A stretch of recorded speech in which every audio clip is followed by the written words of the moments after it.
Hello everyone, let's start with our next question. And the question number is 217, and the title is Contains Duplicate. So, first we need to understand what the problem is saying and what we are going to solve with this problem. Let's read the statement. Given an integer array nums, मतलब हमें nums के नाम से एक array given है और हमने क्या करना है, यहाँ से हमारा मेन गोल स्टार्ट हो रहा है. What we have to do, return true if any value appears at least twice in the array. हमने रिटर्न कर देना है ट्रू अगर जो हमें एरे गिवन है इंटीजर का उसमें कोई एक वैल्यू दो दफ़ा अपेयर हो रही है, मतलब ट्वाइस डुप्लीकेशन है किसी एक वैल्यू की, तो हमने ट्रू रिटर्न कर देना है जो कि शो कर रहा होगा कि हमारे इस एरे में कोई एक वैल्यू है जो कि ट्वाइस टाइम आई हुई है या डुप्लीकेशन हो रही है, और अदरवाइज हमने फॉल्स रिटर्न कर देना है अगर हमारे पास एरे में हर एलिमेंट डिस्टिंक्ट होगा, यूनिक होगा, तो हमने फॉल्स रिटर्न करना है. ओके, एग्जाम्पल है, एग्जाम्पल नम्स 1 2 3 1 और रिटर्न ट्रू. अब आउटपुट इसका ट्रू क्यों आ रहा है? अभी हमने बात की कि अगर एलिमेंट्स में डुप्लीकेशन होगी या कोई एक एलिमेंट एटलीस्ट ट्वाइस मतलब दो दफ़ा आ रहा होगा तो वो रिटर्न ट्रू करेगा. और फिर सेकेंड एग्जांपल को देखते हैं 1 2 3 4. इसमें कोई भी एलिमेंट की डुप्लीकेशन नहीं हो रही, मतलब सारे एलिमेंट्स यूनिक हैं, तो ये फॉल्स रिटर्न कर रहा है. और एग्जाम्पल 3 देखते हैं. 1 1 1 3 3 4 3 2 4 2. और अब ये रिटर्न क्यों ट्रू कर रहा है? हमने कहा था कि यहाँ पे बात की थी कि if value appears at least twice, तो ट्वाइस टाइम की कहा था कि यहाँ पे 1 जो है वो 3 टाइम्स आया हुआ है और 3 जो है वो 3 टाइम्स आया हुआ है और 4 जो है वो 2 टाइम्स आया हुआ है और जो 2 है वो भी 2 टाइम्स आया हुआ है. यहाँ पे 4 भी 2 टाइम्स आ रहा है और 2 भी 2 टाइम्स आ रहा है, तो इसलिए ये ट्रू रिटर्न कर रहा है. मतलब कोई एक भी वैल्यू एटलीस्ट या कम से कम दो दफ़ा आई हुई हो, मतलब यहाँ पे तो 3 भी वैसे दो दफ़ा आया हुआ है, हर एक वैल्यू की रेपिटेशन हो रही है, तो ये हमें ट्रू रिटर्न करेगा.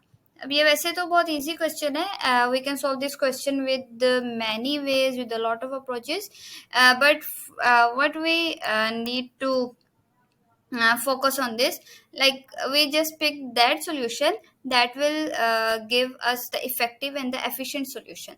So मतलब हमारे पास हम इसको ब्रूट फोर्स अप्रोच भी इम्प्लीमेंट कर सकते हैं, सिंपल सॉर्टिंग मेथड से भी कर सकते हैं, और फिर एक है हमारे पास. तो हम हर एक अप्रोच को पहले विजिट कर लेते हैं, तो मतलब क्या क्या हमें अप्रोचेस हम इम्प्लीमेंट कर सकते हैं. So here I did some implementation. Like this is first approach. Brute force approach अपने लास्ट क्वेश्चंस में भी डिस्कस किया था. Like it is simple approach. हमारे पास जैसे ये एक एरे गिवन है नम्स 1 2 3 1.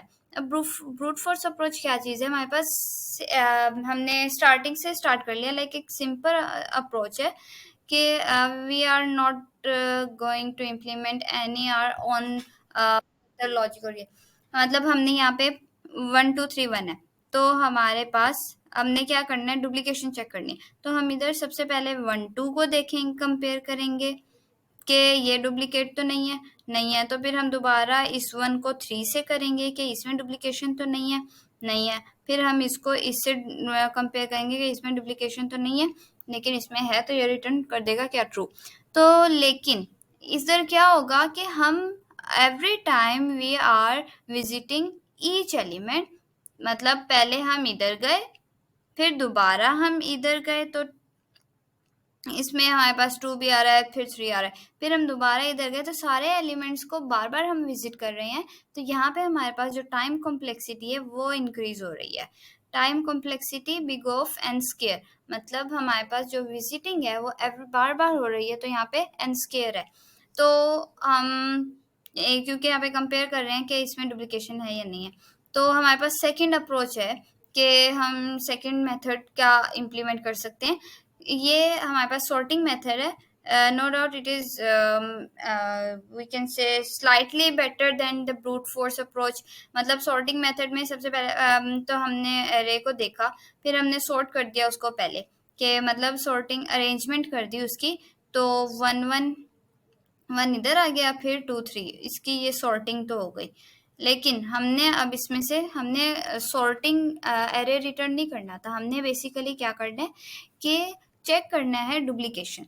तो हमने सॉर्ट कर दिया, तो सबसे पहले हमने 2 पॉइंटर इनिशियलाइज करवा दिए। ये हमारे पास 2 पॉइंटर्स हैं, आई और जे के नाम दे देंगे। तो हमने इसको और इसको, मतलब आई इधर है और जे पॉइंटर हमारे पास इधर है, हमने इन दोनों को मैच किया और चेक किया कि इन दोनों में डुप्लीकेशन तो नहीं है। मतलब जब हमने मैच किया तो ऑब्वियसली 1 1 है, दोनों में हमारे पास डुप्लीकेशन है और दोनों एलिमेंट ट्वाइस टाइम अपेयर हो रहे हैं इन are array, so this will return true. तो यहाँ पे हमारे पास जो टाइम कॉम्प्लेक्सिटी है वो ज़्यादा होगी, मतलब एक्स्ट्रा टाइम लग रहा होगा, वो एन log ऑफ एन हो जाएगी। एन log ऑफ एन किस तरह होगी, क्योंकि हम क्या कर रहे होंगे कि each time we are comparing our pointers with this, मतलब यहाँ पे तो स्टार्टिंग में हो गया ना, लेकिन हम यहाँ से करेंगे, अगर यहाँ पे हमारे पास 1 और 2 होता, हमने इन दोनों को कंपेयर किया, फिर हम दोबारा करते इसको और इसको कंपेयर करते, फिर हम दोबारा करते इसको और इसको कंपेयर करते, तो हमारे पास जो टाइम है वो ज़्यादा लग रहा है। और फिर इसलिए we are not going with this approach. And the last is we have this third approach, that is hash set। Hash set basically है क्या? हैश सेट, पहले हम इसको अंडरस्टैंड कर लेते हैं कि हैश सेट होता क्या है। बेसिक ओवरव्यू ये है कि हमने स्टार्टिंग में हैशिंग के बारे में पढ़ा था कि हैशिंग क्या है। हमारे पास एक मेथड है जो कि हम यूज़ कर सकते हैं कि फॉर स्टोरिंग और retrieving data in are array. फिर हमने उसके कुछ मेथड्स भी डिस्कस किए थे। तो हैश सेट और हैश मैप, इन ये दोनों बेसिकली लिंक किससे कर रहे होते हैं, हैशिंग से ही कर रहे होते हैं। तो हैश सेट हमने मतलब है, पहले सेट को देख लेते हैं, सेट क्या होता है। सेट में यहाँ पे हमने इसको डिस्कस किया हुआ है। सेट बेसिकली मतलब हमने जैसे मैथमेटिक्स में पढ़ा था, और सेट पहले डिस्कस काफ़ी दफ़ा हमने किया हुआ है। Like it's a basic idea और a concept, like we have some space where we can add element. मतलब हमारे पास इस तरह होता है ना, सेट इस फॉर्म में होता है, और मैथमेटिक्स की बात कर रहे हैं, मतलब हमारे पास 1 2 3 4 तक एलिमेंट्स हैं, और हमने वो एलिमेंट्स इधर पुट करते रहेंगे। 1 चेक किया, 1 1 2, मतलब ये जो हमने किया हुआ है ये हमारे पास एलिमेंट्स हैं। तो हमारे पास ये एक स्पेस है, like we can say a place where we are going to add the elements. तो हमने 1 हमने चेक किया, इधर चेक किया, इधर 1 है नहीं है, तो हमने 1 को इधर प्लेस कर दिया, ठीक है। और फिर हम 2 पे आए, 2 चेक किया, इधर है नहीं है, तो हमने इधर 2 को प्लेस कर दिया। फिर हमने 3 चेक किया, 3 भी नहीं था, इसको इधर प्लेस कर दिया। 4 चेक किया, 4 भी नहीं था, तो 4 को भी प्लेस कर दिया। दोबारा फिर हमने 1 को देखा, 1 तो ऑलरेडी एग्जिस्टेड है, तो इसलिए हमने इस 1 को प्लेस नहीं किया। बेसिकली सेट इसलिए ज़्यादा यूज़फुल होता है कि ये हमें जो हमारी डुप्लीकेशन है वो हमें अलाउ नहीं करता, जो कि डुप्लीकेटेड एलिमेंट्स हैं उनको ऐड करे। तो इसलिए हमारे पास यहाँ पे डुप्लीकेशन का ही लाइक मेथड यूज़ हो रहा था, कॉन्सेप्ट था। तो why we don't go with this approach with this data structure, so this is best choice for this। मतलब हमारे लिए इसके साथ फिर टाइम कॉम्प्लेक्सिटी भी थोड़ा एफिशिएंट होगा, स्पेस कॉम्प्लेक्सिटी भी एफिशिएंट होगी। जैसे हमने हैश टेबल के बारे में पढ़ा था कि वो तो की वैल्यू पेयर होता है, कि यहाँ पे हमारे पास वैल्यू होती है, की गिवन होती है, हमने सर्च करना होता है 1 पे इस वैल्यू को प्लेस करना है, अगर 2 है तो इस पे इस वैल्यू को प्लेस करना है, और ऑल दैट। तो हैश सेट से रिलेटेड तो यही था कि हमने एक स्पेस है, तो हमारे पास जो एलिमेंट्स गिवन है, तो हमने इधर मैच करना है और चेक करना है। अगर वो एलिमेंट एग्जिस्ट नहीं करता तो उसको इधर प्लेस कर देना है। अगर वो एलिमेंट एग्जिस्टेड है तो वो एलिमेंट इधर प्लेस नहीं होगा बिकॉज ऑफ द डुप्लीकेशन।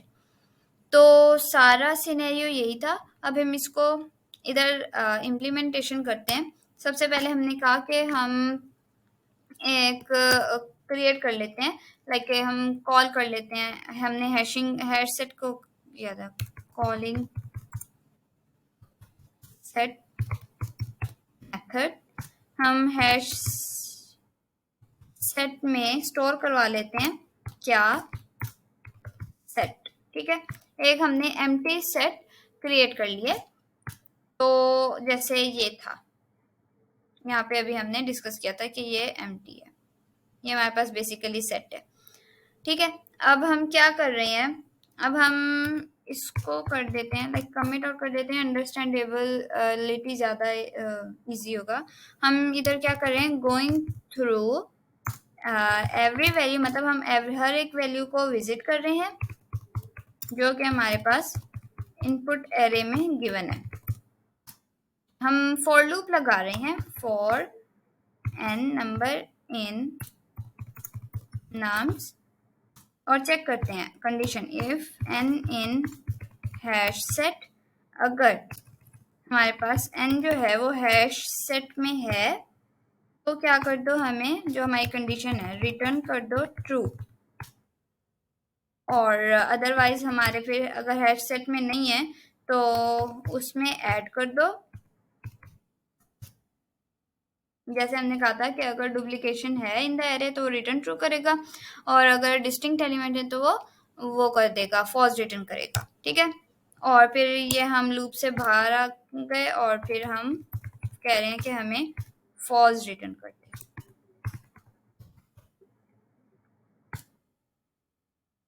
इधर भी हम कमिट आउट कर देते हैं, return false when elements are unique. ठीक है, अब हम इसको रन करके देखते हैं।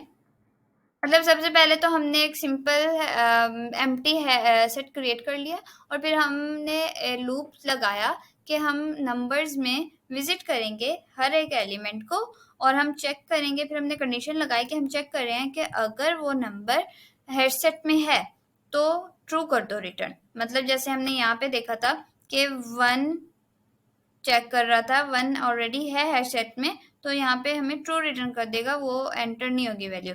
और फिर अदरवाइज नहीं है तो फिर हम कंडीशन से बाहर आए और हमने कहा कि वैल्यू को ऐड कर दो और फिर फॉल्स रिटर्न कर दो जो कि हमारे पास यूनिक एलिमेंट्स होंगे।